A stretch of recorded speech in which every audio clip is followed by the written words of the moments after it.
Hello guys, in this video tuturo ko sa inyo kung paano nga ba bayaran or magbayad ng bills natin sa ating PNB credit card using GCash. So ang una muna natin gagawin guys ay make it sure na updated yung GCash application natin para hindi tayo maka-encounter ng kahit anumang glitch or mga problema sa pag-transact natin gamit itong application na to. So malalaman din natin na updated na yung GCash natin kapag ganito or open na yung nakikita natin guys. Okay? So kapag ganito na guys, pindutin lang natin tong open para ma-redirect tayo ngayon dito sa dashboard. Tapos pindutin lang natin tong bills. Okay? Tapos pindutin natin tong credit card sa baba ng electric utilities. Ayan, credit cards. Then scroll down tayo guys, piliin natin tong PNB credit card. Okay? So dito guys, yung posting period dito sa PNB credit card, okay, within 3 business days. So yung iba nagpo-post within 24 hours, yung iba naman maximum of 3 business days. Okay? So halimbawa guys, magbabayad tayo ng 1,000 pesos tapos maglagay tayo dito ng credit card number natin 16 digits. So halimbawa guys, ito sample lang naman to.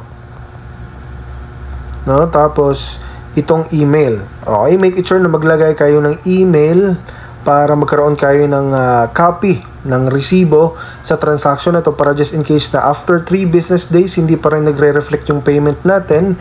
So pwede tayong kumontak directly sa PNB customer service at i-present yung transaction na or screenshot na nandun sa email natin. Kaya importante itong email guys.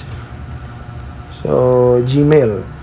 Halimbawa lang yan guys, at kung mapapansin natin guys na naka-check itong insurance, okay, uncheck mo lang yan dahil may karagdagang 9.20 pesos ang ipapatong ni GCash. So hindi rin natin yan magagamit, kaya uncheck nyo lahat ng transaction na GCash, no, kapag may insurance, uncheck nyo lahat. So pindutin natin tong next, tapos pili tayo ng payment source. So isa lang naman yung naka-activate, yung GCash wallet lang natin kasi hindi pa activated yung GGives. Tapos pindutin natin tong next. At double check nyo lang guys yung credit card number, yung amount, tsaka may karagdagang 10 pesos na service fee. So kapag tama na yan lahat, pindutin lang natin to confirm at automatic na magiging successful yung payment natin dito sa GCash. So after successful guys, maghihintay tayo ng 1 to 3 days bago mag-reflect. Okay, so kapag hindi pa rin nag-reflect, doon na tayo kukontak sa PNB Customer Service Online. Okay, so kung may mga katanungan ka guys, please make it sure na mag-comment down below para masagot natin yan.